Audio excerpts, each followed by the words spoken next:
Hello friends, कैसे हो आप सभी लोग। आई होप कि सभी बहुत अच्छे होंगे। तो जैसा कि हमारी सीटेट 2024 की तैयारी चल रही है, उसमें जो हमने सीडीपी की थ्योरी कराई है वो लगभग हमारी सीडीपी की थ्योरी हम लोगों ने कंप्लीट करा दी है, ताकि आप लोगों ने जिन्होंने भी सीडीपी की थ्योरी की क्लासेस नहीं देखी हैं वो लवली एकेडमी पर जाकर अभी सीडीपी की सारी कंप्लीट थ्योरी क्लासेस पढ़ी हुई हैं, उन सभी को देख लीजिए। क्योंकि जो सीटेट के एग्जाम में जो क्वेश्चन आते हैं, अगर आपका कॉन्सेप्ट एकदम अच्छे से क्लियर होता है तो जो क्वेश्चन होते हैं उनकी लैंग्वेज चाहे कितनी ही लेंदी कर दी जाए या फिर कितना ही घुमा के पूछ लिया जाए, अगर आपका कॉन्सेप्ट क्लियर है तो आप उस एक छोटे वर्ड के माध्यम से ये चीजें ढूंढ पाएंगे कि उस क्वेश्चन में कौन सी चीज सही है और कौन सी चीज गलत है। तो जिसने भी थ्योरी की वीडियोस नहीं देखी है, चैनल को ज्यादा से ज्यादा लोगों को शेयर कीजिए, ताकि आपके लिए ऐसी बेनिफिशियल वीडियोस और ज्यादा लाई जा सके और बहुत जल्दी आपके पीवाईक्यू स्टार्ट कर दिए जाएंगे। तो आज जो हम टीचिंग स्किल्स की बात करने वाले हैं तो वो है टीचिंग, यानी कि जो टीचिंग होती है वो क्या चीज होती है और टीचिंग के माध्यम से हमें किन किन चीजों का ज्ञान होना बहुत ज्यादा आवश्यक होता है और किस तरीके से हम एक बच्चे को उसके विकास की ओर ले जाने की तरफ जब हम अग्रसर होते हैं तो उसमें टीचिंग का क्या रोल होता है, टीचिंग किस प्रकार से प्रभावी बनाई जा सकती है, किस प्रकार से बेटर बनाई जा सकती है। तो आज हम डिस्कस करने वाले हैं टीचिंग के बारे में। ये जो पोर्शन है ये आपकी पेडागोजी में आएगा। टीचिंग का पोर्शन चाहे तो सीडीपी की पेडागोजी हो या फिर बाकी जो आपके 4 सब्जेक्ट हैं उनकी पेडागोजी हो, किसी में भी कहीं पे भी क्वेश्चन पूछा जा सकता है। यानी पेडागोजी की जितनी भी क्लासेस अब चलेंगी वो आपकी मिक्स में चलेंगी, जिसमें आपकी सीडीपी की पेडागोजी है, हिंदी की है, इंग्लिश की है, संस्कृत की है, ईवीएस की है और एसएसटी की है। सारी पेडागोजी आपको बहुत जल्दी कंप्लीट करा दी जाएगी। तो आज हम बात करने वाले हैं टीचिंग के बारे में। तो जो टीचिंग है इसका अर्थ क्या होता है, तो शिक्षण का अर्थ होता है सीखने में सहायता करना, लेकिन प्रत्येक व्यक्ति अपने स्वयं के प्रयासों तथा अनुभवों के आधार पर सीखता है। यानी टीचिंग का जो मतलब होता है उसका अर्थ होता है सीखने में सहायता करना। जब एक इंसान की शिक्षण कराने की विधि बहुत अच्छी होती है, जब एक इंसान की टीचिंग करने की विधि बहुत अच्छी होती है तो वो लोगों को प्रभावी रूप से बहुत अच्छे से सिखा सकता है। तो इसका अर्थ क्या होता है, सीखने में सहायता करना, लेकिन प्रत्येक व्यक्ति जो होता है वो स्वयं के प्रयास और अनुभवों के आधार पर सीखता है।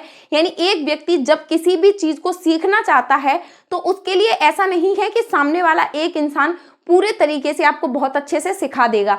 उसके लिए थोड़े से एफर्ट्स आपको भी लगाने पड़ेंगे, थोड़ा सा आपको भी पढ़ना। जैसे आपको सीटेट का एग्जाम देना है तो आप पढ़ते हैं कि मैं सोचता हूं कि मैं लवली एकेडमी पर पढ़ता हूं, लेकिन एक टीचर आपको बहुत अच्छे से मोटिवेट कर सकता है, आपको कॉन्सेप्ट क्लियर करा सकता है, लेकिन उस कॉन्सेप्ट को आपके माइंड में सेट आप तभी कर सकते हो जब थोड़ा सा प्रयास आप करोगे। अगर आप थोड़ा सा प्रयास करोगे तो आप शिक्षण को बहुत अच्छे से सीख पाओगे। तो इसी के आधार पर बालक सीखता है।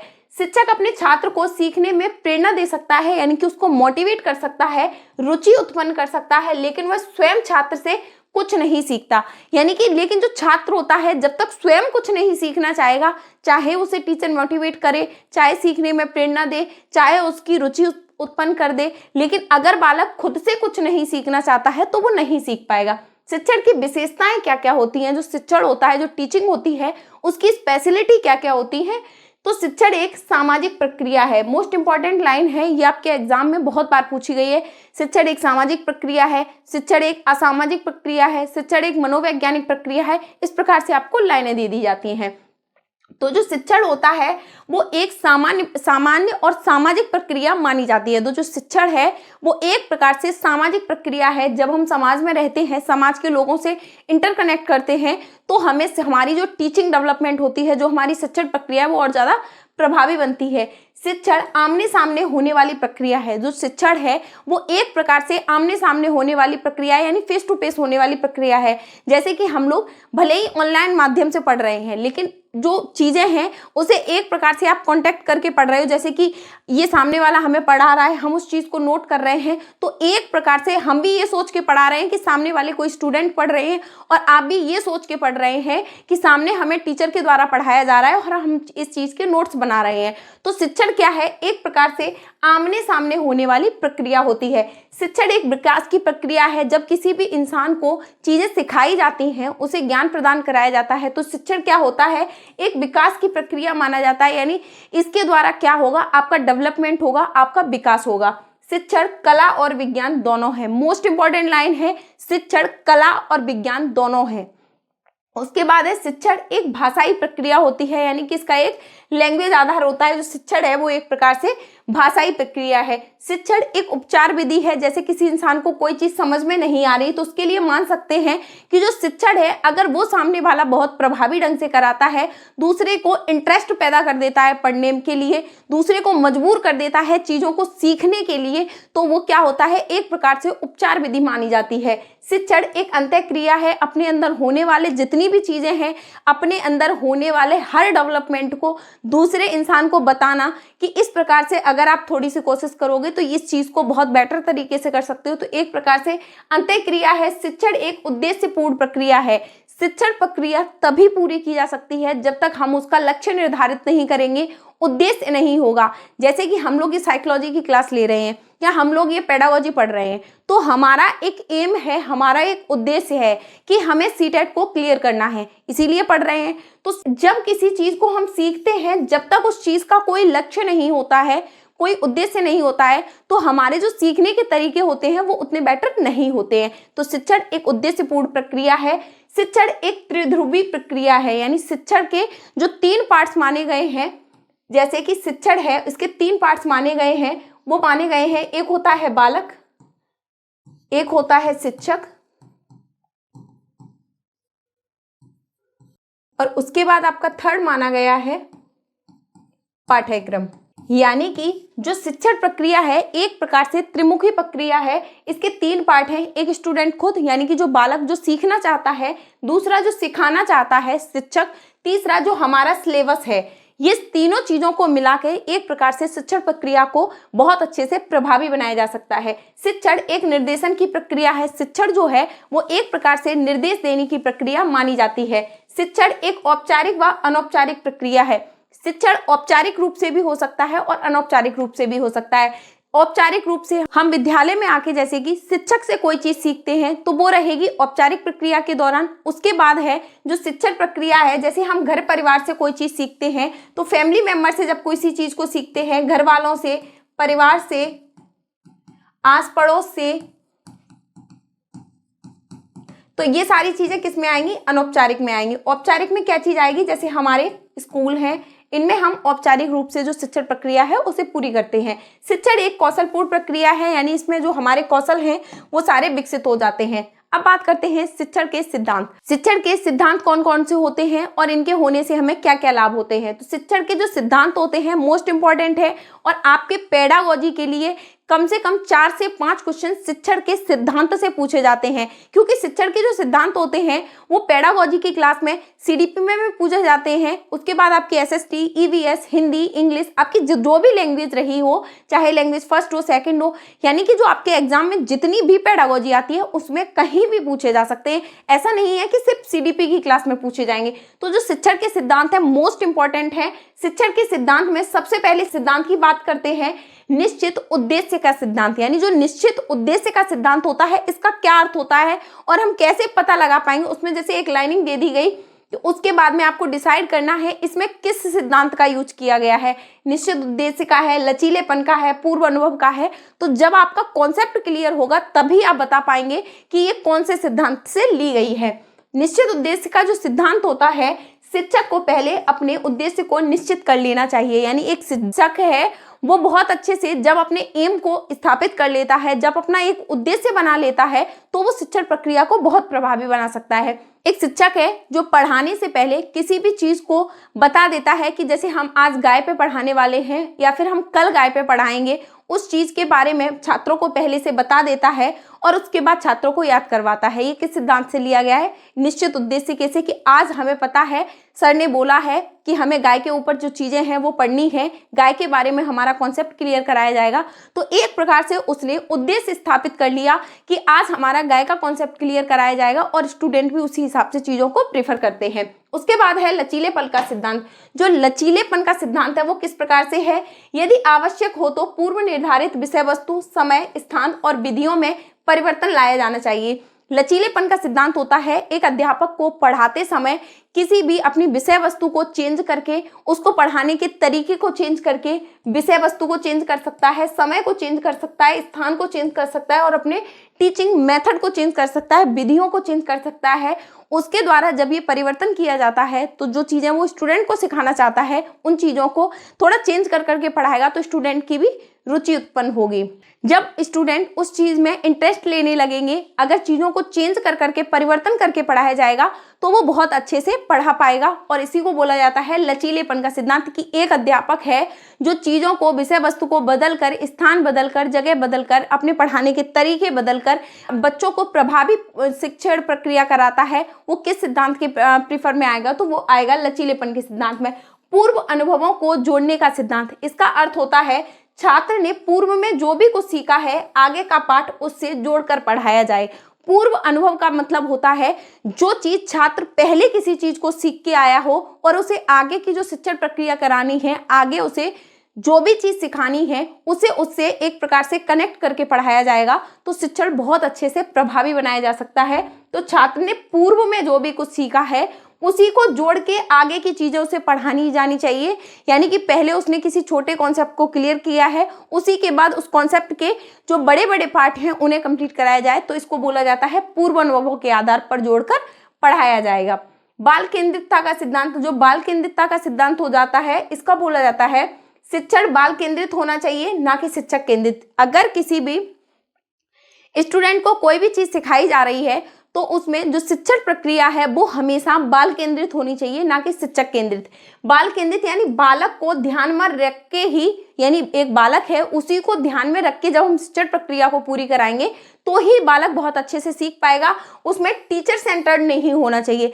आपके एग्जाम में किसी भी ऑप्शन में अगर ये चीज पूछी जाती है कि बच्चा केंद्र में रहेगा, बच्चा मुख्य रहेगा, या टीचर रहेगा, या सिलेबस रहेगा, तो सबसे ज्यादा जो इंपॉर्टेंट देनी है वो किसको देनी है? बच्चे को देनी है। उसके बाद है व्यक्तिगत विभिन्नता का सिद्धांत। इसका अर्थ होता है चूंकि विभिन्न बालकों की क्षमताएं भी भिन्न भिन्न होती हैं, अतः शिक्षण सभी को ध्यान में रखकर ही होना चाहिए। यानी प्रत्येक बालक होता है जो एक दूसरे बालक से एक प्रकार से अलग होता है। कोई भी बालक, चाहे वो एक ट्विंस बालक की क्यों ना हो, चाहे वो एक जुड़वा बालक की क्यों ना हो, उन दोनों के अंदर भी जो विशेषताएं होती हैं वो एक जैसी नहीं हो सकती। यानी एक बालक दूसरे बालक से हमेशा भिन्न होता है।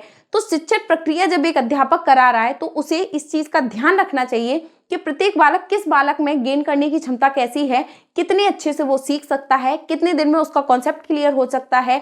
इन सभी चीजों को अगर वो ध्यान में, यानी व्यक्तिगत विभिन्नता को ध्यान में रखकर जब एक शिक्षक शिक्षण प्रक्रिया को पूरा करता है तो बालक ज्यादा अच्छे से सीख पाते हैं। अगर इंटेलिजेंट स्टूडेंट है वो जल्दी चीज़ों को समझ लेगा, अगर थोड़ा नॉर्मल बच्चा है तो उसे थोड़ा टाइम लगेगा, और जो बिल्कुल मंदबुद्धि बच्चा है उसे बहुत ज़्यादा टाइम लगेगा। तो उसे उस तरीके से क्लास में पढ़ाना है कि उस सारे बच्चों को बहुत अच्छे से समझ में आ सके।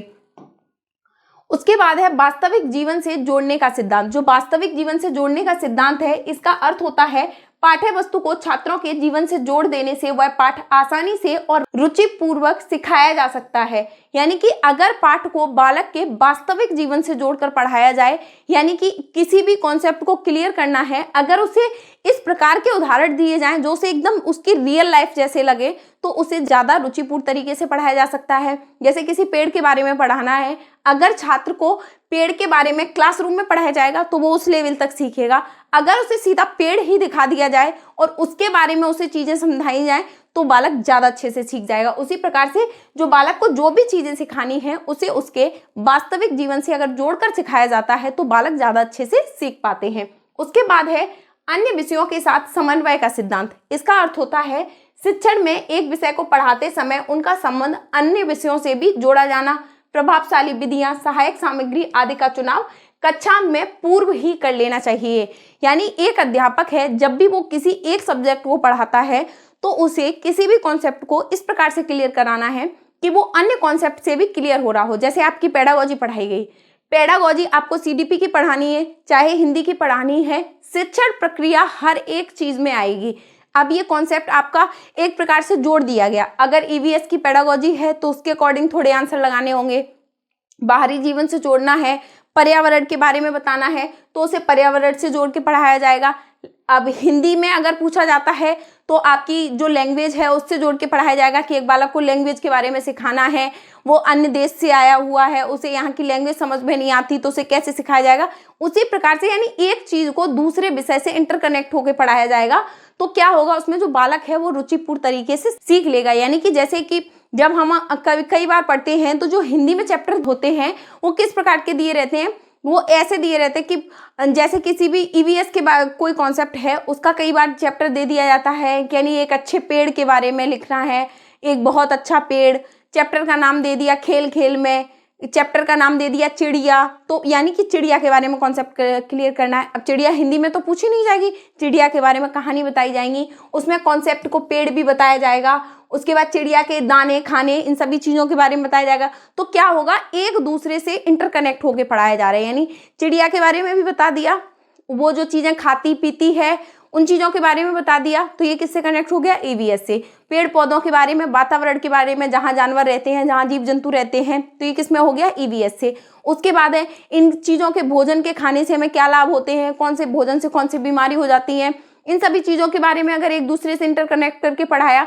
तो हमारी जैसे साइंस भी है, इंग्लिश भी है, ईवीएस भी, यानी ये सारी चीज़ें एक प्रकार से इंटरकनेक्ट होकर पढ़ाई जानी चाहिए। तो उसके बाद में क्या रहता है, बालक जो होता है वो रुचिपूर्ण तरीके से सीख पाता है।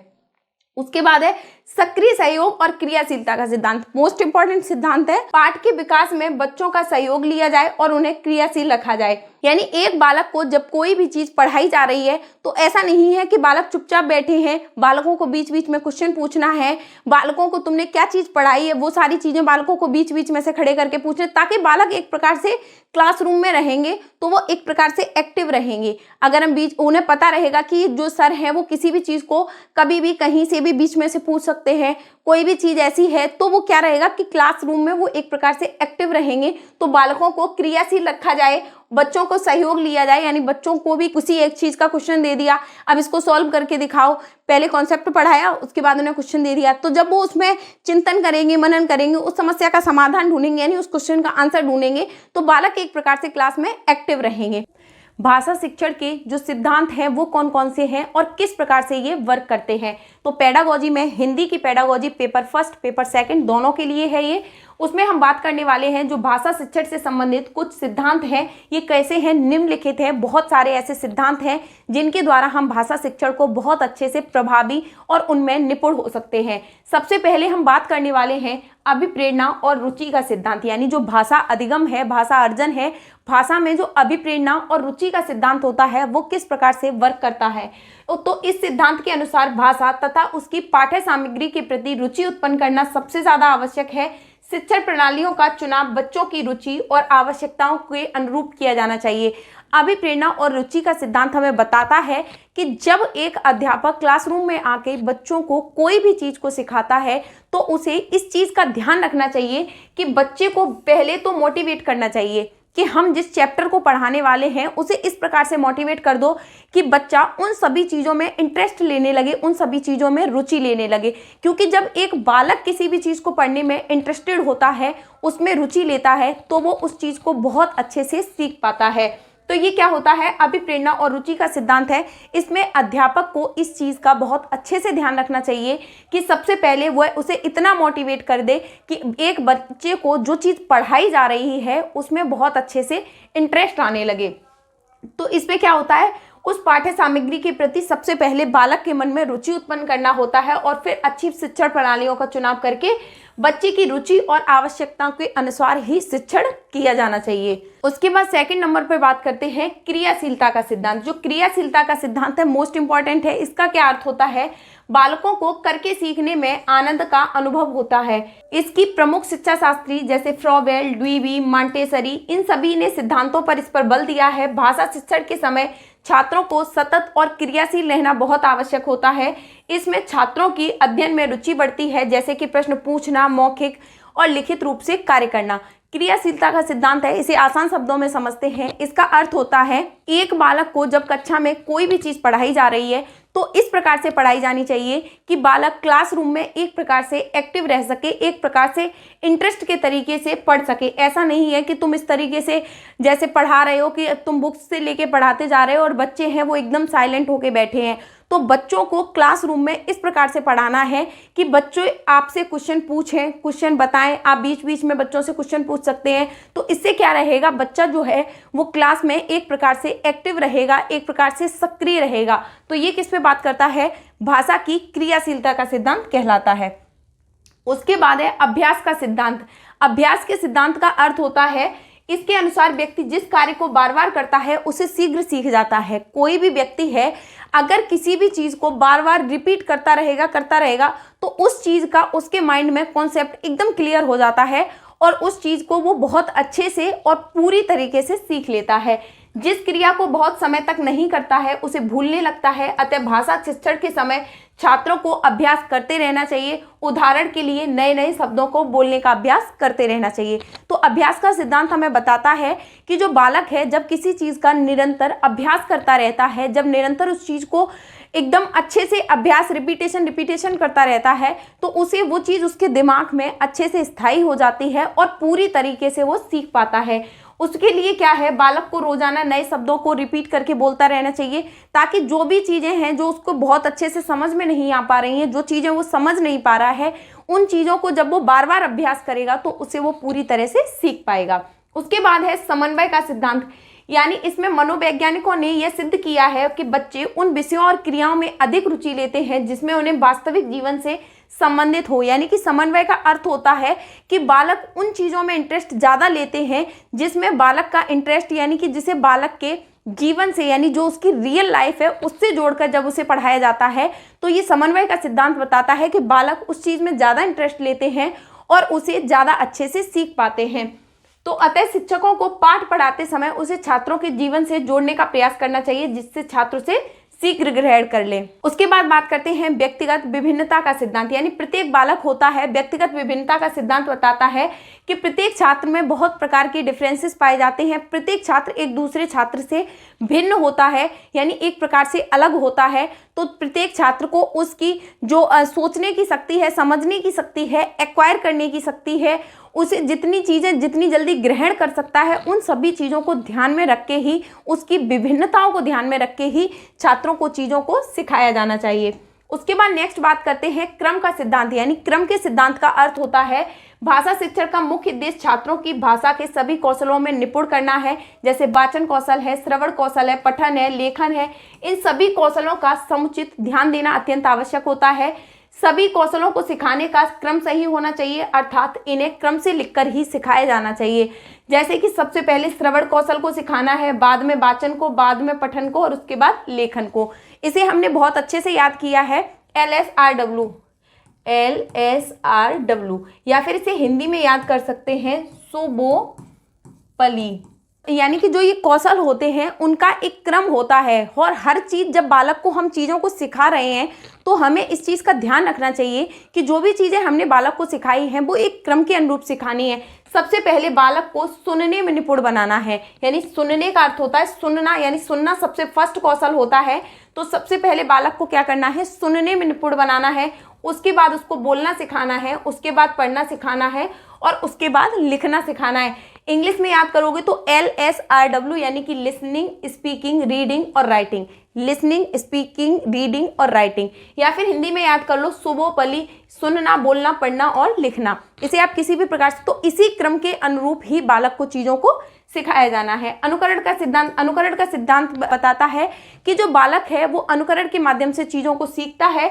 बच्चे अनुकरण से जल्दी सीखते हैं। बच्चे अपने शिक्षक को बोलते, लिखते, स्वर एवं गति आदि का अनुकरण करके वैसे ही सीखने का प्रयत्न करते हैं। अतः शिक्षकों को स्वयं अपनी उच्चारण, बोलने की गति, लेखन की शुद्धता और स्वच्छता रखनी चाहिए। यानी कि जो बालक होता है बहुत ही छोटा होता है, एक प्रकार से बालक को कोरा कागज कहा गया है।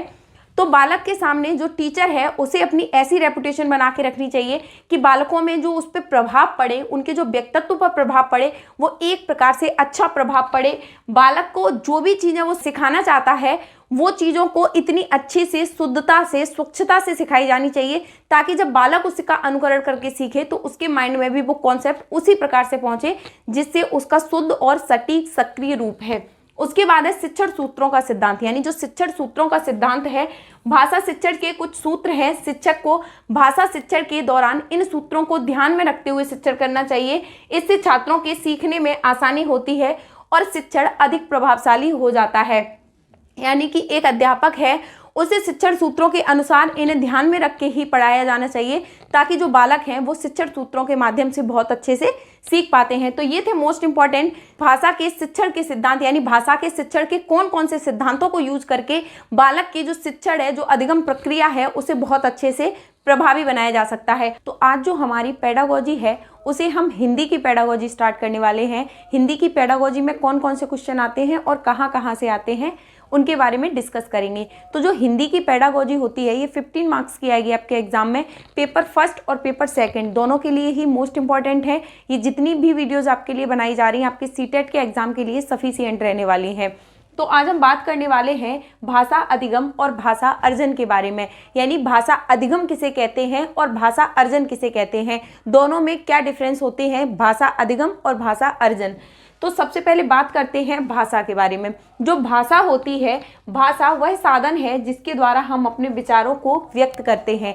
भाषा का मतलब होता है लैंग्वेज, एक ऐसा साधन है जिसके द्वारा जो चीज़ें हम अपने मन में सोचते हैं, जो विचार हमारे दिमाग में आते हैं, उनको जब हम दूसरे लोगों को व्यक्त करते हैं, दूसरे लोगों को बताते हैं, तो वो किसके माध्यम से बताए जाते हैं, भाषा के माध्यम से, यानी कि लैंग्वेज के माध्यम से।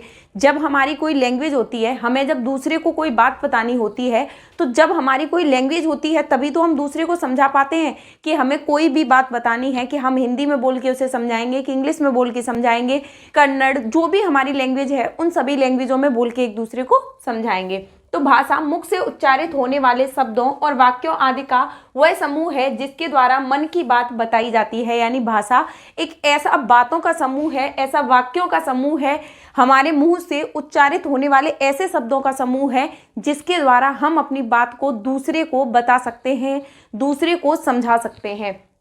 सामान्यतः भाषा को वैचारिक आदान प्रदान का माध्यम कहा जाता है।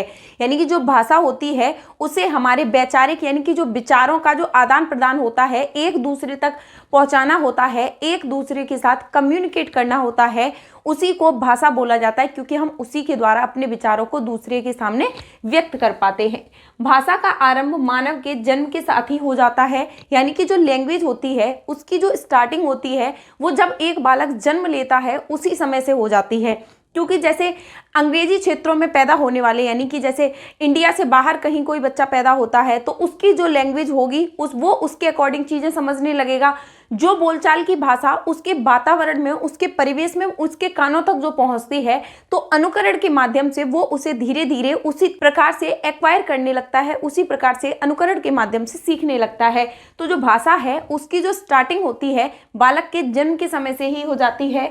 विभिन्न कौशल जैसे बोलना, पढ़ना, लिखना, इन्हें पूरा करते हुए व्यक्ति भाषा में निपुणता प्राप्त कर लेता है। यानी कि इस भाषा को जब व्यक्ति पैदा होता है उसी समय से जब स्टार्ट कर दिया जाता है, फिर धीरे धीरे इसे बोलकर, लिखकर, दूसरे को समझाकर, इन सभी माध्यमों से क्या होता है, उस वाक्य में, उस भाषा में निपुणता प्रदान कर लेता है। यानी बहुत अच्छे से उस चीज को सीख जाता है। यानी पहले छोटे छोटे वर्ड सीखता है, हाँ हूँ करना सीखता है। जैसे इंग्लिश वाले क्षेत्रों में यस बोलेगी, अपने यहाँ हिंदी भाषी जो क्षेत्र होते हैं उनमें हाँ बोलना सीखेगा। उसी प्रकार से इसे धीरे धीरे बोलते बोलते, लिखते लिखते, दूसरे को समझाते समझाते, सुनते सुनते, इन सभी के माध्यम से क्या होता है, लैंग्वेज का बहुत अच्छे से विकास हो जाता है। उस भाषा को बोलने में बालक सक्षम हो जाता है। भाषा ग्रहण करने की एक निरंतर चलने वाली प्रक्रिया होती है। यानी कि जो लैंग्वेज होती है वो एक निरंतर चलने वाली प्रक्रिया होती है। ये कभी भी समाप्त न होने वाली प्रक्रिया है, क्योंकि जो चीज़ें हमने बहुत छोटी सी एज में सीखी हैं उन्हें हम धीरे धीरे करके जब थोड़े बड़े हो जाते हैं तब भी सीखते रहते हैं। तो भाषा कैसी प्रक्रिया है, एक निरंतर चलने वाली प्रक्रिया है। भाषा अधिगम क्या होता है, जब भी हम किसी लैंग्वेज को सीखते हैं, जैसे हमने इंग्लिश को सीखना चाहा, तो उसके लिए जो हमारे एफर्ट्स लग रहे हैं, जो चीज़ें होती हैं जिनसे हम उस लैंग्वेज को सीख पाते हैं, उन सभी चीज़ों के माध्यम को इकट्ठा करना पड़ता है। जैसे कि क्लास में पहुंच के चीज़ों को इकट्ठा करना है, बुक्स की ज़रूरत पड़ेगी, तो यानी जितने भी एफर्ट्स लगते हैं उनके माध्यम से जब हम किसी भाषा को सीखते हैं तो भाषा अधिगम कहलाता है। इसके लिए हमें चीज़ों के पूरी तरह से संसाधन होने चाहिए हमारे पास, यानी कि भाषा का अधिगम करने के लिए पूरे तरीके से संसाधन होने चाहिए, तब हमारा क्या होगा, भाषा अधिगम होगा। और जो भाषा अर्जन है इसे क्या होता है, इसे हम एक्वायर करते हैं, यानी इसका क्या करते हैं, इसे अर्जित करते हैं, अपने वातावरण में रह के सीखते हैं, यानी वातावरण में सीखते हैं। और जो भाषा अर्जन होते हैं इसको क्या करते हैं, अनुकरण के माध्यम से सीखा जाता है, यानी कि जो भाषा अर्जन है इसे अनुकरण के माध्यम से सीखा जाता है। और इसके लिए क्या होता है, भाषा अधिगम के लिए हमें संसाधनों की ज़रूरत होती है, एक अच्छे टीचर की ज़रूरत होगी, एक अच्छी बुक्स की ज़रूरत होगी, यानी जितने भी जो भी संसाधन हमें मिल सकते हैं उन सभी चीज़ों की हमें पहले ज़रूरत होगी। भाषा संस्कृत की भाष धातु से उत्पन्न हुई है, इसका अर्थ होता है बोलना, यानी जो भाषा है उसकी जो उत्पत्ति हुई है वो कहाँ से हुई है, संस्कृत की भाष धातु से हुई है, जिसका अर्थ होता है बोलना। तो भाषा अधिगम में और भाषा अर्जन में क्या डिफरेंस होते हैं, भाषा अर्जन को अनुकरण के माध्यम से ग्रहण किया जाता है और जो भाषा अधिगम होती है उसे सीखने के लिए हमें पूरी तरह से हर प्रकार के संसाधन की ज़रूरत होती है, चाहे वो टीचर हो, चाहे क्लासरूम हो, चाहे अच्छी सी लाइब्रेरी हो, यानी हमें एफर्ट्स का यूज़ करना पड़ता है। और जो भाषा अर्जन है इसे हम एक्वायर करते हैं, हमारे वातावरण में सामान्य बोलचाल की भाषा को हम अनुकरण के माध्यम से अर्जित कर लेते हैं। उसके बाद बात करते हैं भाषा की प्रकृति की, यानी कि जो भाषा है उसकी प्रकृति क्या होती है।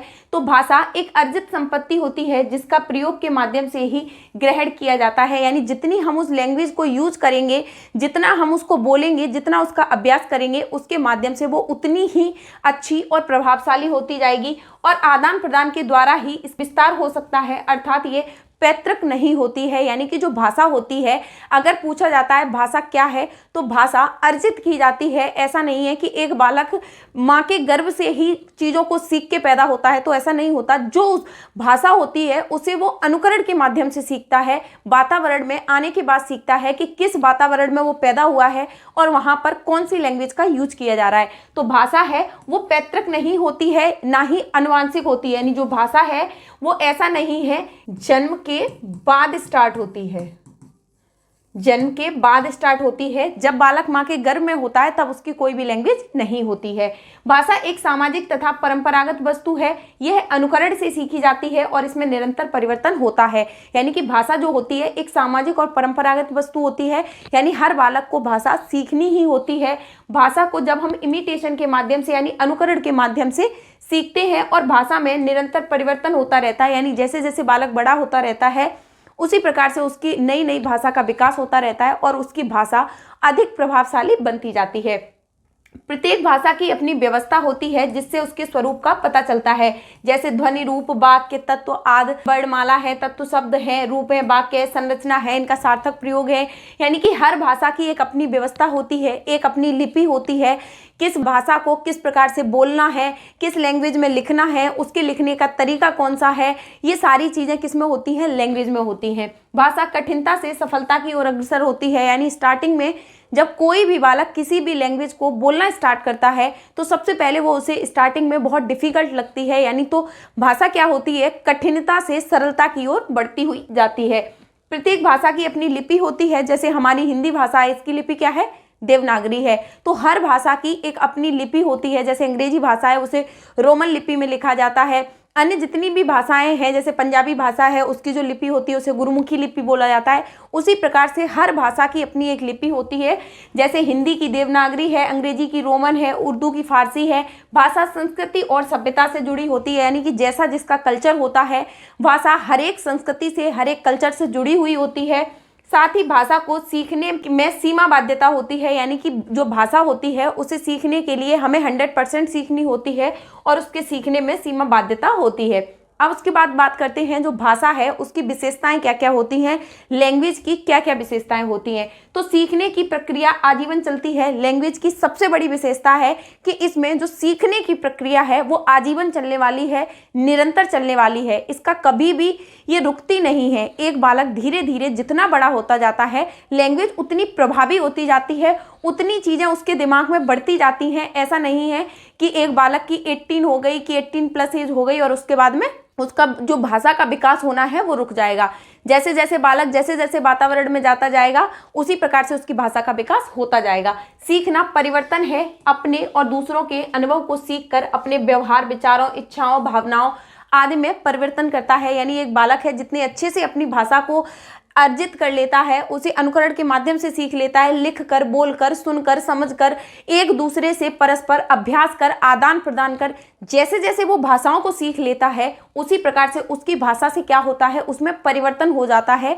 अपनी भाषा को बोलने में और अपने विचारों को दूसरे को समझाने में वो उतना ही निपुण हो जाता है। तो सीखना अनुकूलन है, सीखकर ही व्यक्ति नई परिस्थिति में अपना अनुकूलन कर सकता है। सीखना सार्वभौमिक है, यानी प्रत्येक व्यक्ति है जो सीखता है वो 100% सीखता है। तो सीखना क्या है, सार्वभौमिक है, क्योंकि हर व्यक्ति जो जिसने जन्म लिया है उसे लैंग्वेज को हो या कोई भी अदर चीज हो उसे सीखनी ही होती है। तो सभी जीव जंतु सीखते हैं, यानी इंसान हो चाहे जीव जंतु हो, अपने वातावरण के अनुरूप उन्हें जो भी चीजें जो उनके अनुरूप होती हैं उन चीजों को वो सीखते हैं। सीखना अनुभवों का संगठन है, सीखना नए पुराने अनुभवों का संगठन कहलाता है। सीखना व्यक्तिगत व सामाजिक दोनों होता है। भाषा अधिगम में भाषा का औपचारिक ज्ञान, प्रत्यक्ष रूप से सीखना शामिल होता है। यानी कि जो भाषा होती है उसे हम दो प्रकार से सीख सकते हैं, औपचारिक रूप से, अनौपचारिक रूप से। औपचारिक रूप से विद्यालय में जाते हैं तो किस रूप से सीखते हैं, औपचारिक रूप से। घर, परिवार, आस पड़ोस, वातावरण और जैसे हमारे फ्रेंड्स हैं, इन सभी चीज़ों से रह के अनौपचारिक रूप से हम लैंग्वेज को सीखते रहते हैं। जैसे हम विद्यालय में जब औपचारिक रूप से भाषा सीखते हैं तो उसकी क्या होती है, विधि, उसके बोलने का तरीका, हर चीज़ को क्या होता है, एक सुधार कर, एक समझ कर बहुत अच्छे से सीखते हैं। और जो अनौपचारिक भाषा होती है उसे घर परिवार में जिस प्रकार से बोली जाती है अनुकरण के माध्यम से हम सीख लेते हैं कि हिंदी भाषा है, हमारे मम्मी पापा ऐसे बोलते हैं तो आगे चल के हमें भी इसी प्रकार से बोलना है।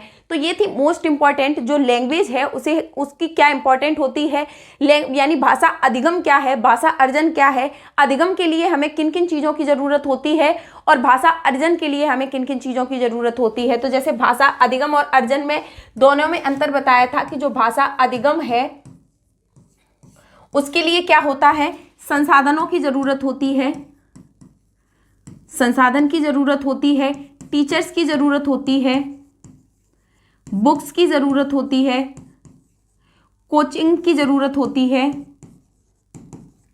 इसके अनुसार हम द्वितीय भाषा को सीखते हैं, यानी कि जो हमारी मातृभाषा नहीं होती है द्वितीय भाषा को सीखते हैं। और जो भाषा अर्जन होता है इसका क्या अर्थ होता है, इसको क्या करते हैं, अनुकरण के माध्यम से सीखते हैं, अपने वातावरण में रह के सीखते हैं, माता पिता के द्वारा बोली जाने वाली भाषा होती है, इसको बोला जाता है। यानी कि इसमें क्या होता है, भाषा अधिगम जो होती है इसके लिए हमें संसाधन लगते हैं, यानी जो हमारे पास संसाधन होंगे उनके द्वारा हम भाषा अधिगम कर पाएंगे।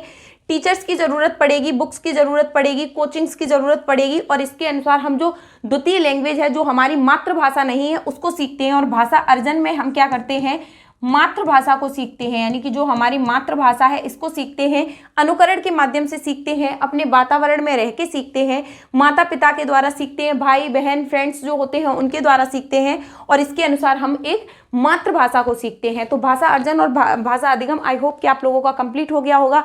भाषा से पूछे जाने वाले यहाँ से जितने भी क्वेश्चन हैं आई होप कि आप कर पाएंगे।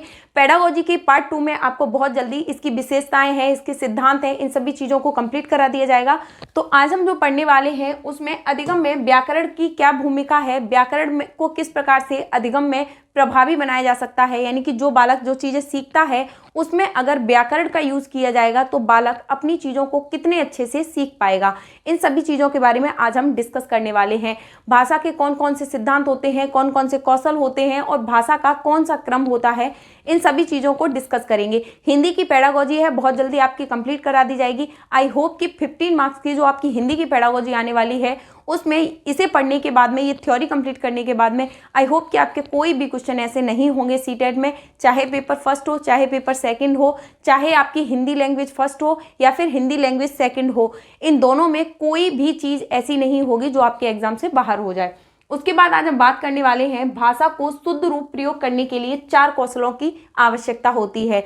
यानी कि भाषा को एक प्रकार से शुद्ध तरीके से सीखने के लिए जो भाषा है उसमें 4 कौशलों की सबसे ज़्यादा आवश्यकता होती है। वो 4 कौशल कौन कौन से हैं? वो है पढ़ना, लिखना, बोलना और सुनना। यानी कि ये 4 कौशल ऐसे हैं जिन्हें भाषा का शुद्ध रूप बोला जाता है। भाषा को सीखने के लिए इन सभी चीज़ों की बहुत ज़्यादा ज़रूरत पड़ती है। ये जो सारे रूप हैं इनके, इनमें क्या होता है, कई बार नंबर से पूछ लिया जाता है कि भाषा में सबसे पहले कौन से कौशल का यूज किया जाता है, उसके बाद कौन से कौशल का यूज किया जाता है। तो इसमें क्या होता है, जो सबसे फर्स्ट नंबर का जो कौशल है उसका नाम है सुनना। यानी कि जो सुनना कौशल है ये सबसे पहले आता है। उसके बाद आता है आपका बोलना, उसके बाद आपका आता है पढ़ना और उसके बाद है लिखना। एक बालक जब किसी भी चीज को सीखता है तो सबसे पहले सुनकर सीखता है, उसके बाद बोलकर, उसके बाद पढ़कर और उसके बाद लिखकर सीखता है। तो इसमें क्या होता है, जब किसी चीज को बालक सुनता है तो इस सुनना वाले कौशल को ग्रहणात्मक कौशल कहा जाता है, क्योंकि इसमें क्या होता है, सुनकर जो बालक है वो एक प्रकार से चीजों को ग्रहण कर रहा है, तो इसे एक प्रकार से ग्रहणात्मक कौशल किया जाता है। जो बोलना है इस कौशल को अभिव्यक्तात्मक कौशल किया जा सकता है, अभिव्यक्तात्मक। उसके बाद में जो पढ़ना है इसे फिर से ग्रहणात्मक बोला जा सकता है और उसके बाद में जो लिखना है इसको भी अभिव्यक्तात्मक बोला जाता है।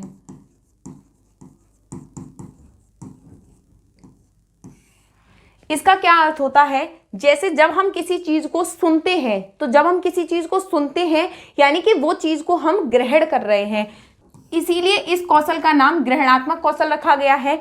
उसके बाद है जब हम किसी चीज को बोलते हैं, चाहे किसी को अपनी बात को दूसरे को बताते हैं, तो यानी कि उस चीज की हम अभिव्यक्ति कर रहे हैं, दूसरे तक अपनी बात को पहुंचा रहे हैं। तो दूसरे तक अपनी बात को पहुंचाने के लिए हमें बोलना पड़ेगा। तो बोलना किस प्रकार का कौशल आएगा, अभिव्यक्तात्मक कौशल आएगा। उसके बाद है पढ़ना। जब हम किसी चीज को, जैसे हम किसी बुक्स को पढ़ते हैं, जब हम उस बुक्स को पढ़ते हैं तो उसमें क्या होता है, उस बुक्स को पढ़ने के माध्यम से जो भी चीजें उसमें लिखी हैं उन्हें एक प्रकार से हम लर्न कर रहे हैं या उनको हम पढ़ रहे हैं, तो एक प्रकार से ये चीजें हम क्या कर रहे हैं, ग्रहण कर रहे हैं। तो पढ़ना भी ग्रहणात्मक कौशल होगा। और उसके बाद में लिखना है, जब हम अपने विचारों को, अपनी भाषा को, अपने शब्दों को दूसरे तक पहुंचा रहे हैं तो वो किस में आएगा, अभिव्यक्तात्मक कौशल के अंदर आएगा।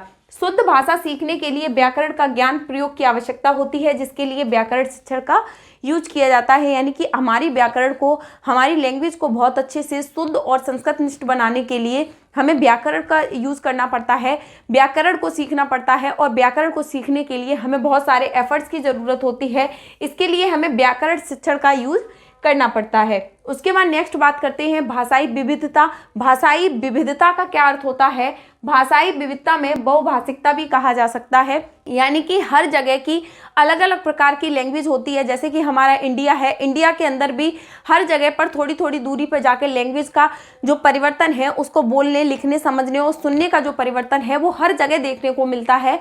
तो भाषा में विविधता पाई जाती है। बहुभाषिकता भाषा की संस्कृति का अभिन्न अंग है। यानी कि जो हमारी संस्कृति है उसमें बहुभाषिकता यानी कि अलग अलग प्रकार की लैंग्वेज का होना, अलग अलग प्रकार की भाषाओं का होना, ये क्या है, एक अभिन्न अंग माना जाता है। भारत एक बहुभाषी देश है, इसमें 1000 से भी ज़्यादा भाषाएं बोली जाती हैं। हमारे इंडिया के अंदर 1000 से भी ज़्यादा लैंग्वेज बोली जाती हैं। इतनी विविधता के बावजूद कई भाषिक और सांस्कृतिक टच को भारत को एक ही भाषिक क्षेत्र के रूप में मानते हैं।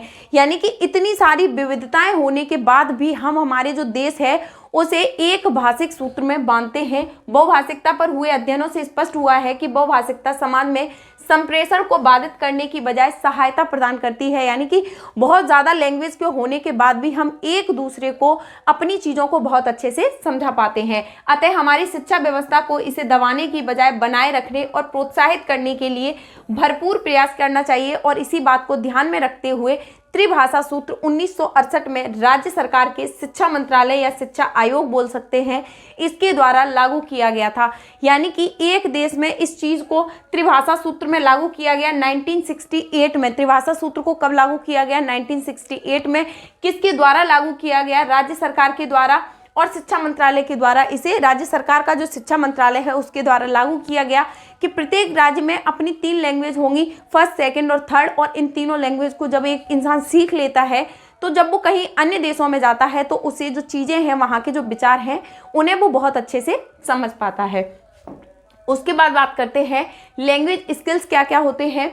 तो जो भाषा कौशल है, मनुष्य समाज के अन्य व्यक्तियों को संप्रेषण करने के लिए बोलकर या लिखकर अपने विचारों की अभिव्यक्ति करता है, सुनकर या पढ़कर उन विचारों को ग्रहण करता है। यानी कि जो एक इंसान है, एक बालक है, वो क्या करता है, बोलकर या लिखकर क्या करता है, अपने विचारों की अभिव्यक्ति करता है, सुनकर और पढ़कर क्या करता है, उन्हें ग्रहण करता है।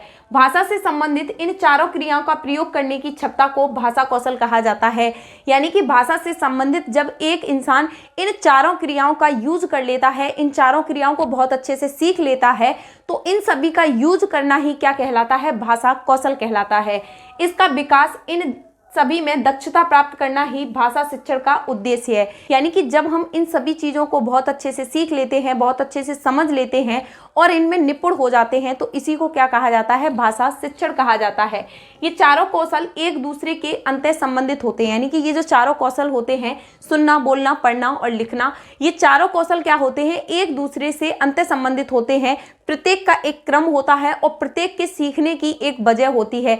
एक दूसरे से ये सारे क्या होते हैं, इंटरकनेक्ट होते हैं, अर्थात किसी न किसी रूप में एक दूसरे पर निर्भर करते हैं। यानी एक दूसरे पर क्या होते हैं, डिपेंड होते हैं, निर्भर करते हैं। व्यक्ति के सर्वांगीण विकास में भाषा कौशल की महत्वपूर्ण भूमिका होती है। यानी एक बालक का जब सर्वांगीण विकास होता है तो उसमें जो भाषा कौशल होते हैं, इनकी एक अपनी महत्वपूर्ण भूमिका होती है।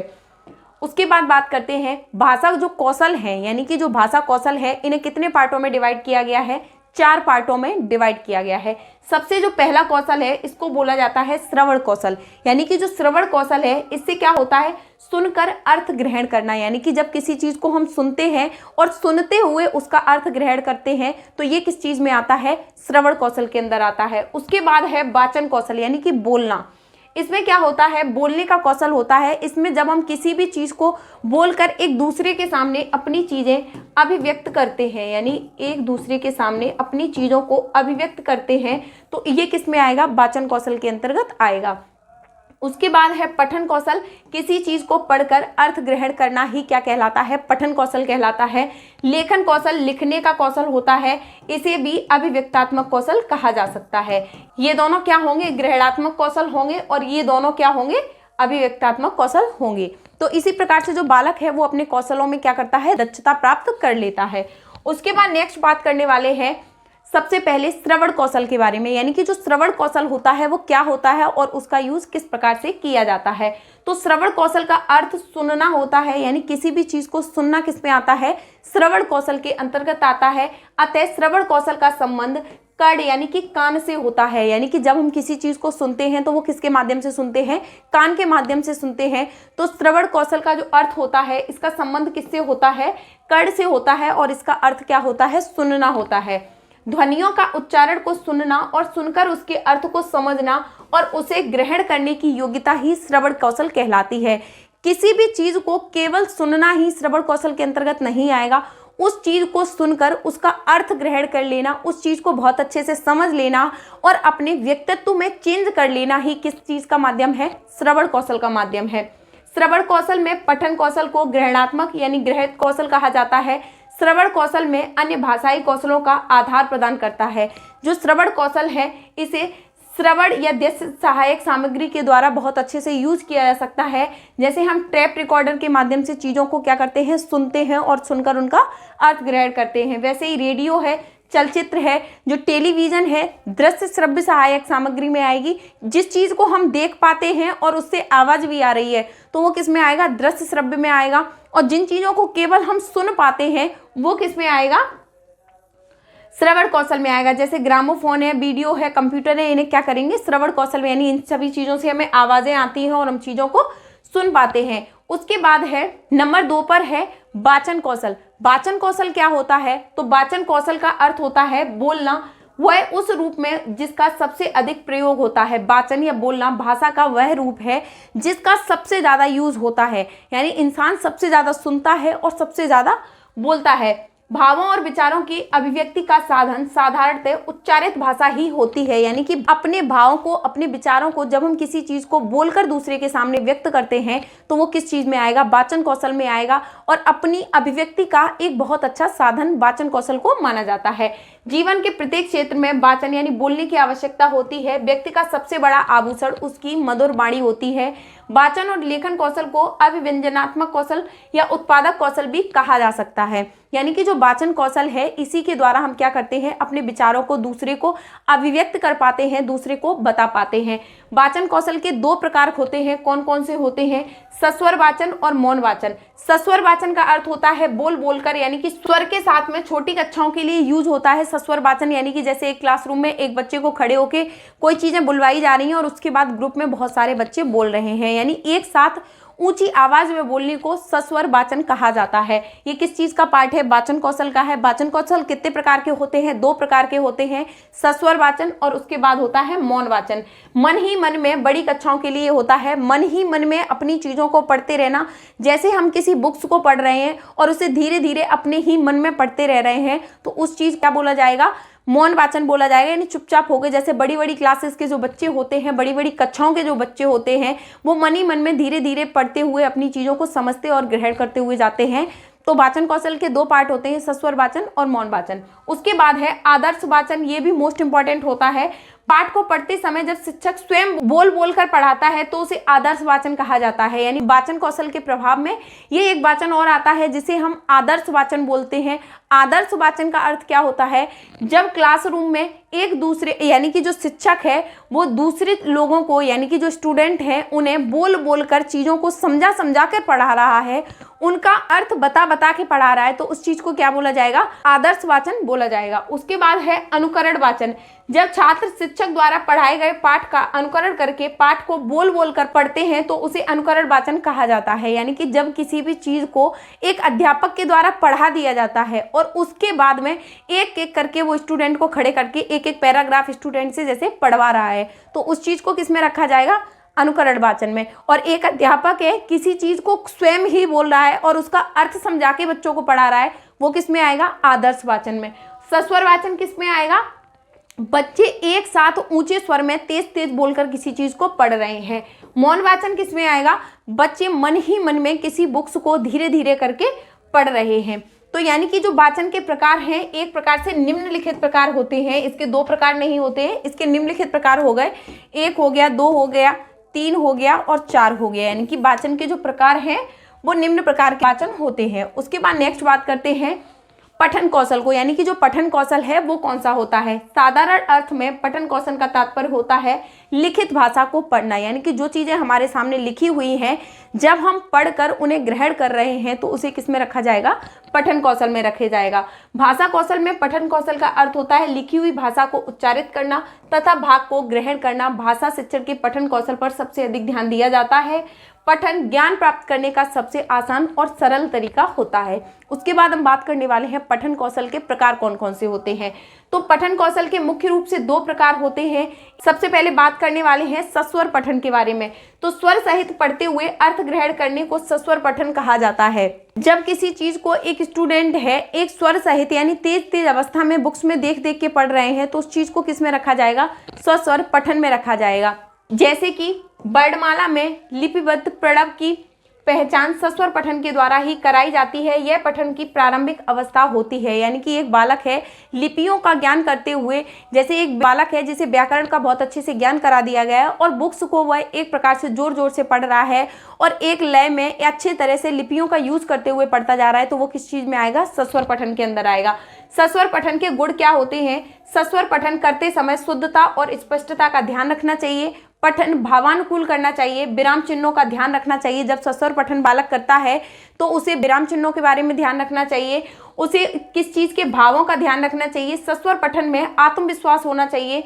और पुनः इसे दो भागों में बांटा जा सकता है। जो सस्वर पठन है इसे भी दो पार्ट में डिवाइड किया जाता है, वैयक्तिक पठन और सामूहिक पठन। इन दोनों का क्या अर्थ होता है कि यानी कि एक एक व्यक्ति के द्वारा जब किसी चीज को पढ़ा जा रहा है तो वो आएगा व्यक्तिगत पठन में। यानी कि एक बालक को खड़े करके एक ही बालक को पढ़ाया जा रहा है तो वो आएगा व्यक्तिगत पठन में।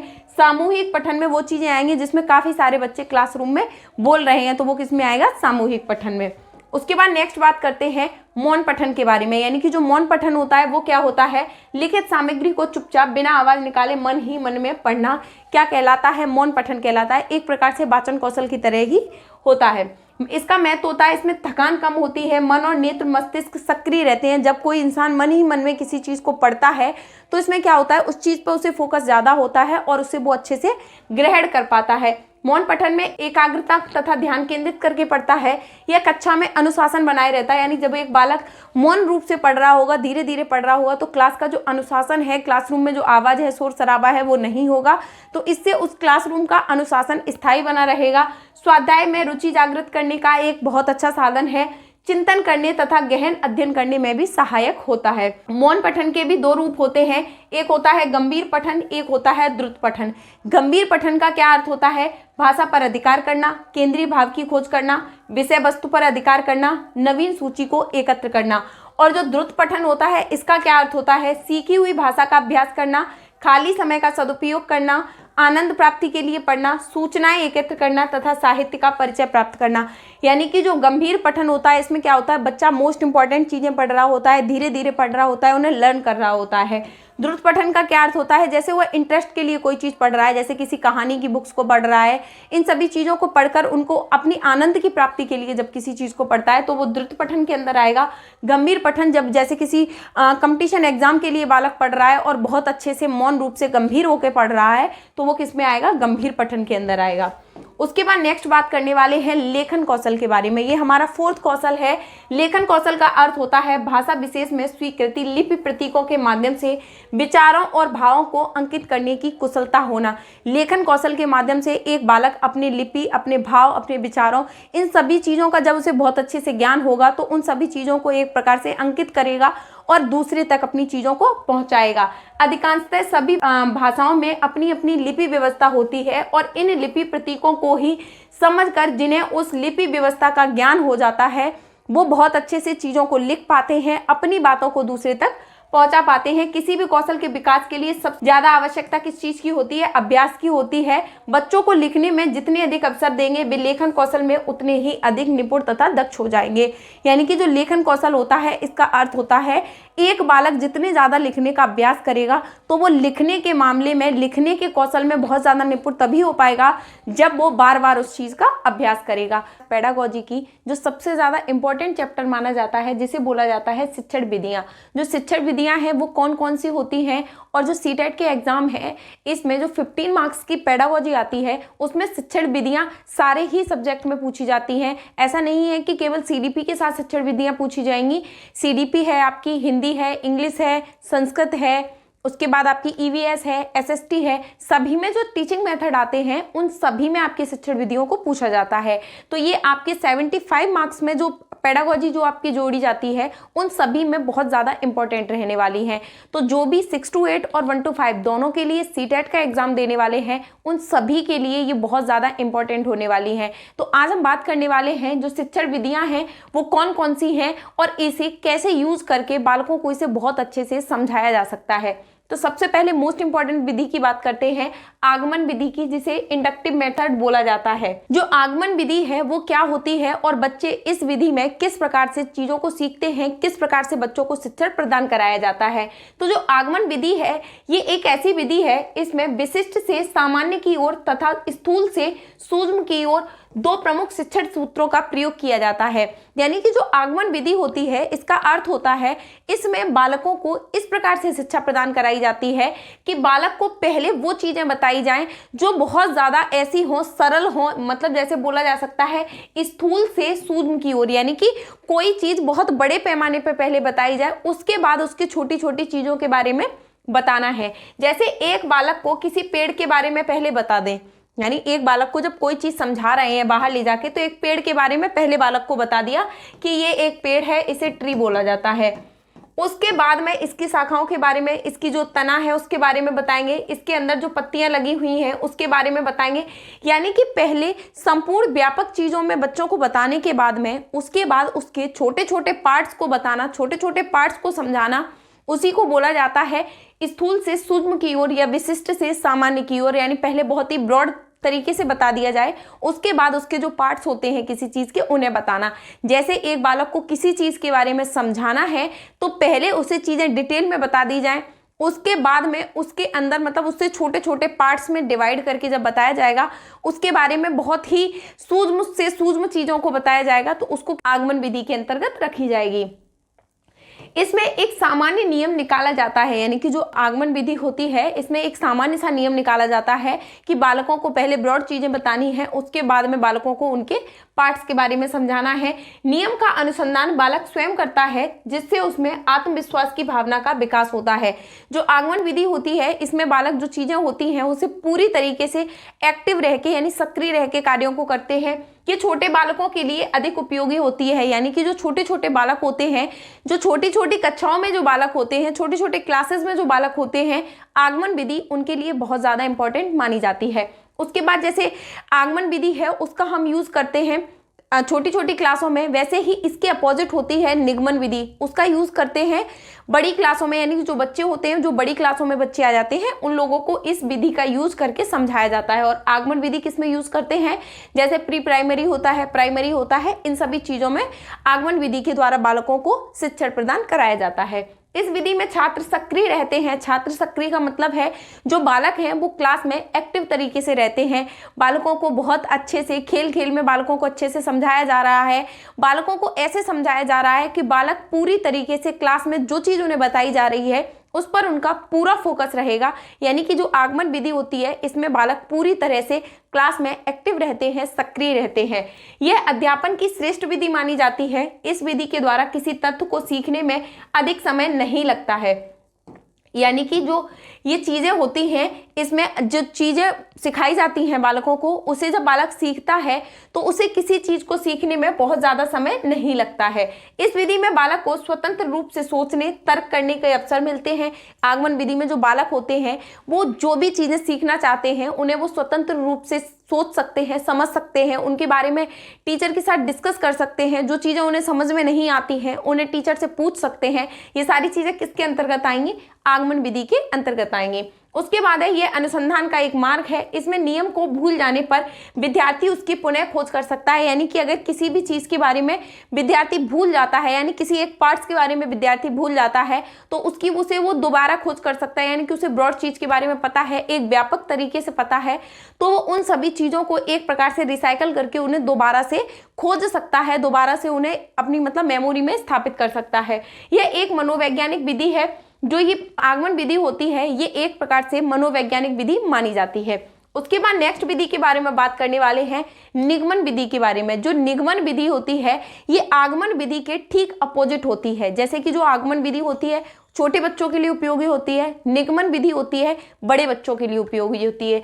जो आगमन विधि होती है उसमें पहले विशिष्ट चीजें बताई जाती हैं, यानी स्थूल चीजें बताई जाती हैं, उसके बाद उसे सामान्य की ओर लेके आया जाता है, यानी छोटे छोटे पार्ट्स में चीजें करके बताई जाती हैं। लेकिन जो निगमन विधि होती है इसमें क्या किया जाता है, इसमें सामान्य से विशिष्ट की ओर शिक्षण सूत्र का प्रयोग किया जाता है, यानी कि पहले इसमें सामान्य चीजों के बारे में बता दिया जाता है और उसके बाद में विशिष्ट चीजों के बारे में बताया जाता है। इसमें सामान्य नियम पहले ही बता दिया जाता है, उसके बाद में उदाहरण से पुष्टि की जाती है। एक प्रकार से ये कह सकते हैं कि जो निगमन विधि होती है, जो निगमन विधि है इसमें नियम पहले बताते हैं, नियम पहले और उदाहरण बाद में। यानी कि जो निगमन विधि होती है इसमें क्या करते हैं, नियम को पहले बताते हैं और जो उदाहरण होते हैं उन्हें बाद में बताते हैं। वहीं जो आगमन विधि होती है, आगमन विधि है इसमें उदाहरण पहले और नियम बाद में बताते हैं। यानी कि ये दोनों विधियां जो होती हैं ये एक दूसरे के अपोजिट मानी जाती हैं। यानी कि जो आगमन विधि और निगमन विधि होती है ये दो ऐसी विधियां होती हैं जो एक दूसरे के अपोजिट मानी जाती है। निगमन विधि में पहले नियम बताए जाते हैं, उसके बाद बालकों को उदाहरण के माध्यम से समझाया जाता है। वही जो आगमन विधि होती है इसमें क्या किया जाता है, सबसे पहले बालक को उदाहरण दे दिए जाते हैं, उसके बाद बालक को नियम बताए जाते हैं। यानी बालक को पहले उदाहरण दिए जाएंगे, उसके बाद में बालक को नियम बताए जाएंगे। और निगमन विधि में नियम पहले और उदाहरण बाद में। उसके बाद है नियम के लिए बालक दूसरों पर आश्रित रहता है, यानी कि जो नियम होते हैं, जब बालक को किसी चीज के बारे में बहुत अच्छे से पता नहीं होता है तो इसमें बालक दूसरों पर डिपेंड रहता है कि ये इस चीज का नियम बता देगा, उसके बाद में हम इसके सॉल्यूशन तक पहुंचेंगे। यह बड़े विद्यार्थियों के लिए उत्तम विधि मानी जाती है, यानी कि जो निगमन विधि होती है उसे हम छोटी कक्षाओं में यूज नहीं करते, यानी छोटे छोटे बच्चों की जो क्लासेस होती हैं उनमें यूज नहीं करते हैं, बड़े बच्चों की क्लासेस में यूज करते हैं। इस विधि में अध्यापक अधिक क्रियाशील होते हैं। जैसे आगमन विधि में विद्यार्थी ज्यादा सक्रिय होते हैं, विद्यार्थी एक्टिव रहते हैं, उसी प्रकार से इसमें अध्यापक अधिक क्रियाशील रहते हैं। जो निगमन विधि होती है इसमें जो टीचर्स होते हैं वो ज्यादा एक्टिव रहते हैं। यह अध्ययन की उत्तम विधि है, यानी कि यह अध्ययन करने की उत्तम विधि तो है लेकिन बड़ी क्लासेस के लिए। यह विधि, इस विधि के द्वारा सीखने में समय कम लगता है, यानी किसी चीज के जब हमें नियम पता चल जाते हैं तो हम जिन चीजों को सीखते हैं, जैसे हर विधि होती है, हर टीचिंग मेथड के जैसे एक प्रकार से फायदे होते हैं उसी प्रकार से उन सभी चीजों के दोष भी होते हैं, यानी हर चीज के गुण भी होते हैं और हर चीज के दोष भी होते हैं। तो इसमें दोनों चीजों को शामिल किया गया है, यानी कि यह विधि अध्ययन की तो उत्तम विधि है लेकिन इस विधि को सीखने में समय भी कम लगता है। लेकिन ये इसमें क्या रहता है, जो टीचर्स होते हैं वो ज्यादा एक्टिव रहते हैं, स्टूडेंट होते हैं वो कम एक्टिव रहते हैं। उसके बाद है इस विधि में चिंतन एवं तर्क करने के अवसर प्राप्त नहीं होते हैं, यानी कि एक अध्यापक के द्वारा जब तुम्हें किसी चीज के नियम बता दिए जाएंगे और उसके बाद में तुम्हें निष्कर्ष निकालने को बोला जाएगा तो इसमें क्या होता है, जो बालक होता है वो चिंतन को कम कर पाता है। यह एक अनुकरण का मार्ग होता है। नियम के भूल जाने पर विद्यार्थी उसे प्राय फिर से याद नहीं कर सकते हैं, यानी अगर एक विद्यार्थी है किसी चीज को करने का अगर नियम भूल जाता है तो वो उस चीज को दोबारा नहीं कर पाता है, पहले उसे सूत्र याद करने पड़ेंगे उसके बाद में वो चीजों को कर पाएगा। आगमन विधि में क्या होता है, पेड़ के बारे में उसे पहले से पता है, अगर वो किसी एक पत्ती के बारे में, किसी एक डाली के बारे में, किसी फ्रूट्स के बारे में भूल भी गया तो वो पूरे पेड़ के द्वारा उसे एक प्रकार से दोबारा अपने माइंड में रिसाइकिल कर सकता है, दोबारा अपने माइंड में रिवाइव कर सकता है और उसके द्वारा इन सभी चीजों को स्पष्ट कर सकता है। यह एक अमनोवैज्ञानिक विधि है लेकिन किंतु व्यवहारिक विधि है, यानी कि जो निगमन विधि है वो अमनोवैज्ञानिक विधि है लेकिन इस विधि को व्यवहारिक विधि माना जाता है। उसके बाद नेक्स्ट विधि की बात करने वाले हैं हर्वर्ट प्रणाली की। जो हर्वर्ट विधि होती है, हर्वर्ट ने जो अपनी विधि दी थी इसे एक प्रकार से हर्वर्ट की पंचपदी प्रणाली भी कहा जाता है। हर्वर्ट ने एक पंचपदीय प्रणाली भी दी थी। इसमें इन्होंने सीखने के 5 सोपान बताए थे। हर्वर्ट ने सीखने के 5 सोपान बताए थे। इस विधि के अनुसार यदि नवीन ज्ञान को छोटे छोटे सोपानों में बांटकर उन्हें पूर्व संचित ज्ञान से संबंधित करके पढ़ाया जाता है तो छात्र उसे अधिक शीघ्रता और सुगमता के साथ ग्रहण कर सकते हैं। हर्वर्ट का मानना था, उन्होंने जो अपनी ये विधि दी थी उसमें उनका मानना था कि अगर बालक को किसी चीज के बारे में सिखाना है, किसी नवीन ज्ञान को प्राप्त कराना है तो उसे पहले छोटे छोटे सोपानों में बांट लेंगे और उसके बाद में पूर्व संचित ज्ञान से संबंधित करके जब बालकों को चीजें पढ़ाई जाती हैं तो बालकों को ज्यादा अच्छे से समझ में आ जाता है। इसमें बालक अधिक शीघ्रता से और सुगमता से सीख जाते हैं। इस विधि के द्वारा शिक्षण क्रमबद्ध रूप से होता है। हर्वर्ट जी का मानना था कि इसमें जो शिक्षण होता है वो एक प्रकार से प्रॉपर वे में होता है, एक प्रकार से क्रमबद्ध तरीके से होता है। हर्वर्ट ने पाठ्य योजना में स्मृति स्तर पर सीखने को अधिक प्रभावशाली माना है, यानी कि जो हर्वर्ट थे उनका मानना था कि पाठ्य योजना के द्वारा स्मृति स्तर पर जब कोई बालक किसी चीज को सीखता है तो वो उस चीज को ज्यादा अच्छे तरीके से सीख पाता है। उसके बाद नेक्स्ट बात करने वाले हैं प्रोजेक्ट विधि के बारे में। जो प्रोजेक्ट विधि होती है ये क्या होती है और इसे किस प्रकार से बालक सीख सकता है। प्रोजेक्ट विधि शिक्षण की नवीन विधि मानी जाती है। इसका विकास शिक्षा में सामाजिक प्रवृत्ति के फलस्वरूप हुआ था, यानी कि समाज में जिस चीज को लेके ज्यादा चीजें सीखी जा रही हैं, ज्यादा चीजों की मांग हो रही है, उसी को ध्यान में रखते हुए प्रोजेक्ट विधि का एक प्रकार से निर्माण किया गया। प्रोजेक्ट विधि के द्वारा ही ये चीज की, जैसा हमारा आधुनिक युग चल रहा है, यानी कि जो अभी प्रेजेंट में जिस प्रकार से बालक सीखना चाहते हैं, जिस प्रकार से बालक समझना चाहते हैं, उसी चीज को ध्यान में रखते हुए कि बालक की शिक्षा का स्तर कहां से कहां तक पहुंच गया है, उन सभी चीजों को ध्यान में रखते हुए प्रोजेक्ट विधि को बनाया गया था। शिक्षा इस प्रकार से दी जानी चाहिए जो जीवन को समर्थ बना सके। इसके प्रवर्तक जॉन डीवी के शिष्य W.H. किलपैट्रिक को माना जाता है। जो प्रोजेक्ट विधि है इसके जो जनक है वो किसे माना जाता है, किलपैट्रिक को माना जाता है। किलपैट्रिक कौन थे, जॉन डीवी के शिष्य माने जाते हैं। जो किलपैट्रिक हैं उनके जो गुरु का नाम है वो है जॉन डीवी। यह विधि अनुभव केंद्रित होती है। यह बालकों को समाजीकरण पर विशेष बल देती है। योजना विधि में छात्रों के जीवन से संबंधित समस्याओं को वास्तविक रूप में प्रस्तुत किया जाता है। छात्र समस्या की अनुभूति करते हैं। समस्या समाधान की योजना तैयार की जाती है। इस विधि में क्या होता है, एक प्रकार से आसान शब्दों में समझ लेते हैं। जैसे किसी भी बालक को किसी भी चीज की समस्या का समाधान करने के लिए दिया गया, तो जो प्रोजेक्ट विधि होती है, प्रोजेक्ट विधि बड़ी क्लासों में यूज की जाती है। बालकों को अगर एक प्रोजेक्ट पर कार्य करने के लिए दिया जाता है तो लगभग छोटे छोटे मतलब ग्रुप बना दिए जाते हैं 4 से 5 लोगों के, और जब वो बालक मिलकर उस ग्रुप में काम करते हैं, उस ग्रुप में उस समस्या की सॉल्यूशन तक पहुंचने की कोशिश करते हैं। तो एक तो ये रहता है प्रोजेक्ट विधि में कि बालक खुद से सक्रिय रहते हैं, यानी एक्टिव होके बालक चिंतन, सोच, तर्क के द्वारा इस विधि में मतलब जो कार्य करते हैं, इस विधि में जो समस्या का समाधान ढूंढते हैं, वो एक प्रकार से चिंतन करके सहयोग, एक दूसरे के सहयोग को प्राप्त करके तर्क वितर्क करके अपनी समस्या का समाधान कर सकते हैं। तो ये विधि बहुत इंपॉर्टेंट मानी जाती है। लेकिन ये विधि छोटी कक्षाओं के लिए इंपॉर्टेंट नहीं होती है, ये बड़ी क्लासेस के लिए इंपॉर्टेंट होती है। जैसे साइंस की क्लासेस में लैब वगैरह में काम करते हैं तो उन सभी के लिए ज्यादा इंपॉर्टेंट होती है। शिक्षक केवल निर्देशक, सुगमकर्ता का कार्य करता है। छात्र स्वयं विषय वस्तु सामग्री का अध्ययन करके समस्या का समाधान करते हैं, यानी प्रोजेक्ट विधि होती है जो बड़े क्लास के जो स्टूडेंट होते हैं उनके लिए इंपॉर्टेंट होती है। जो शिक्षक होता है वो वहां पर मौजूद रहता है, वह केवल एक निर्देशक की तरह निर्देश देता है, सुगमकर्ता की तरह उनकी चीजों को आसान करने की कोशिश करता है।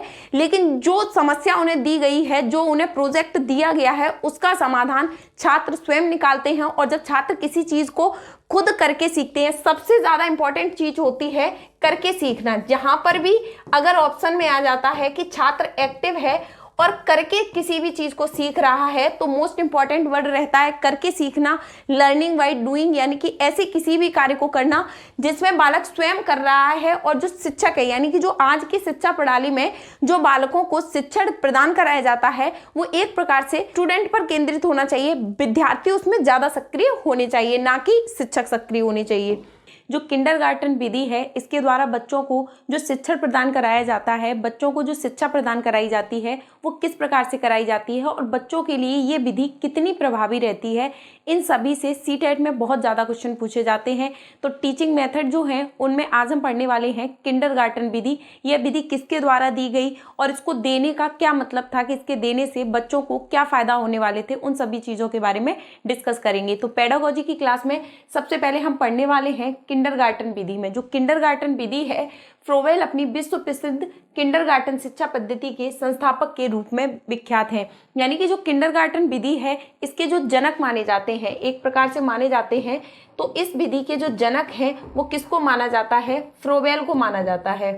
किंडरगार्टन जो विधि के जनक हैं या उनके जन्मदाता हैं, उसके पितामह हैं, किसी भी प्रकार से क्वेश्चन पूछा जा सकता है, तो इसका जनक फ्रोबेल को माना जा सकता है। जो फ्रोबेल थे, जिन्होंने किंडरगार्टन विधि दी थी, इन्होंने अपने अभिनव शिक्षा योजना से उन्होंने बालकों की शिक्षा के लिए खेल विधि का प्रयोग बड़े व्यापक पैमाने के रूप में किया है। यानी कि जो फ्रोवेल थे, उनका मानना था कि जो बच्चे होते हैं, बहुत छोटी एज के जो बच्चे होते हैं, जो प्री प्राइमरी में होते हैं, एक प्रकार से बाल वाटिका में होते हैं, जिसे पहले आंगनवाड़ी बोला जाता था, वैसे ही अब बाल वाटिका हो गई है, उसमें पढ़ने वाले बच्चे, जैसे कि इस प्रकार से छोटे छोटे जो एज के बच्चे आते हैं, उन बच्चों को पढ़ाने के लिए जब उन्हें कोई चीज़ सिखाई जाती है, तो फ्रोवेल का मानना था कि उन्हें खेल विधि का यूज करके, किंडरगार्टन का मतलब होता है, गार्डन मीन्स होता है छोटे बच्चों के खेलने का बगीचा या खेलने के उद्यान के रूप में इसे माना गया था। उसी के साथ में जो बच्चे होते हैं वो खेल के द्वारा ज्यादा अच्छे से सीख पाते हैं। उनके मानना था वस्तुतः यह पद्धति पूर्णतः मनोवैज्ञानिक सिद्धांतों पर आधारित है और इसमें बालकों की क्रियाशील प्रवृत्तियों को सर्वाधिक महत्वपूर्ण स्थान दिया गया है। यानी फ्रोबेल का मानना था जो छोटे बच्चे होते हैं वो खेल विधि के द्वारा ज्यादा अच्छे से शिक्षण होता है उसे कर पाते हैं। और उन्होंने बालक जब इसे खेल विधि के द्वारा सीखते हैं, एक तो बालक को इंटरेस्ट ज़्यादा होता है, बालक को खेलों में रुचि ज़्यादा होती है। जब उन्हें उसके माध्यम से पढ़ना सिखाया जाता है, जब उन्हें शिक्षण प्रदान कराया जाता है, तो बालक ज़्यादा अच्छी से सीख पाते हैं। और इसी की क्रियाशील प्रवृत्ति, यानी एक बालक जब होता है, जब खेल में जब उसे सिखाया जाता है तो वो प्रॉपर रूप से एक्टिव रहते हैं, यानी क्रियाशील रहते हैं। तो जब एक बालक पूरी तरह से एक्टिव रहता है तो उसे हर चीज़ के, जिस चीज़ का शिक्षण हम कराना चाहते हैं, उन सभी चीज़ों का शिक्षण कराते टाइम जो बालक होते हैं एक्टिव रहने के कारण ज़्यादा अच्छे से सीख पाते हैं। तो किंडरगार्टन विधि के जनक थे फ्रोवेल। फ्रोवेल का मानना था कि जो छोटे बच्चे होते हैं, लगभग छोटी एज के, यानी ऐसे बच्चे जो 2 से 3 साल तक की एज के बच्चे होते हैं, प्री प्राइमरी में होते हैं, बाल वाटिका में होते हैं, वो खेल के द्वारा चीज़ें ज़्यादा अच्छे से सीख पाते हैं। तो इसमें बच्चे एक्टिव भी ज़्यादा रहते हैं। तो फ्रोवेल का मानना था कि किंडरगार्टन विधि के द्वारा जो बच्चे हैं वो ज़्यादा अच्छे से सीख पाएंगे। किंडरगार्टन शिक्षा पद्धति की निम्नलिखित मूल सिद्धांतों पर आधारित थी, यानी कि जो किंडरगार्टन शिक्षा पद्धति थी ये अपने मूल कुछ ऐसे इसके प्रमाण थे, ऐसे कुछ सिद्धांत थे, अपने मूल सिद्धांतों पर एक प्रकार से आधारित थी। इसके सिद्धांत कौन कौन से थे?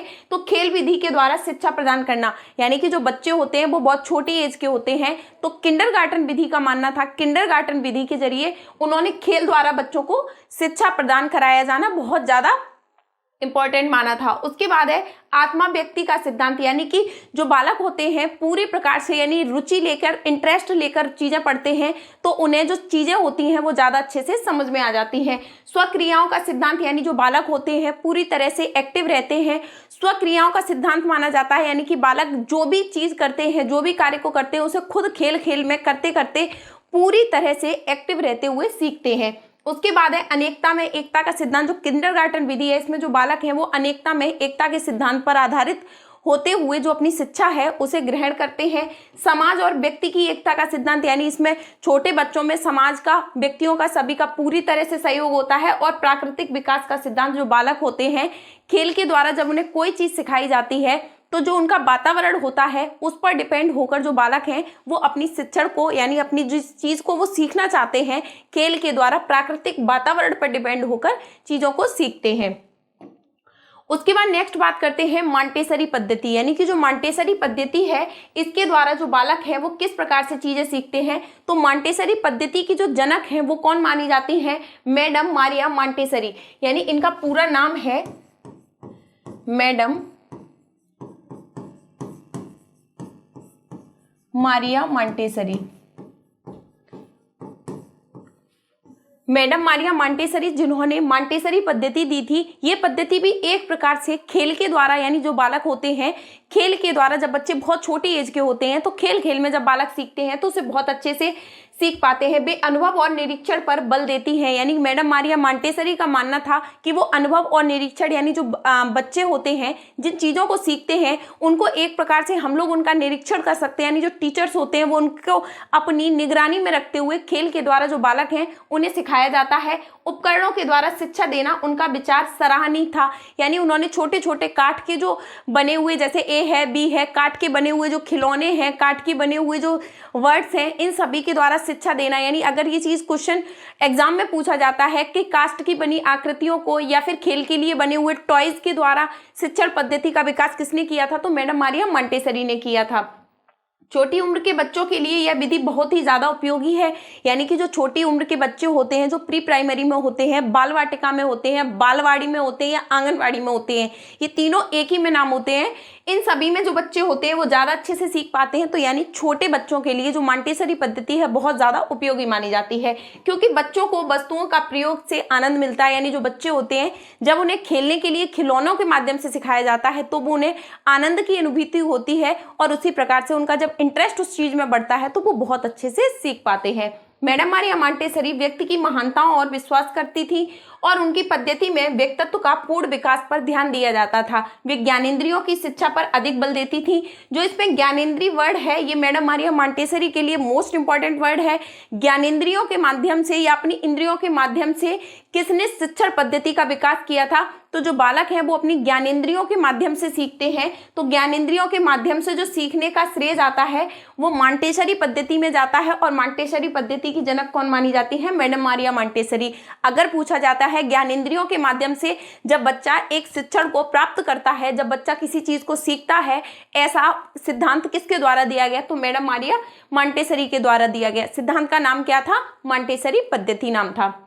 निसंदेह ज्ञानेंद्रियों से मस्तिष्क का विकास होता है, यानी जो हमारी ज्ञानेंद्रियां होती हैं जो कि 5 मानी जाती हैं, उनके ही द्वारा जो मानव है उसका विकास बहुत अच्छे से होता है। तो ये थी हमारी पेडागोजी के लिए मोस्ट इंपॉर्टेंट जो शिक्षण विधियां हैं उनके बारे में। पार्ट 1 में भी हमने काफ़ी सारी शिक्षण विधियां जिन्हें कंप्लीट कर लिया था।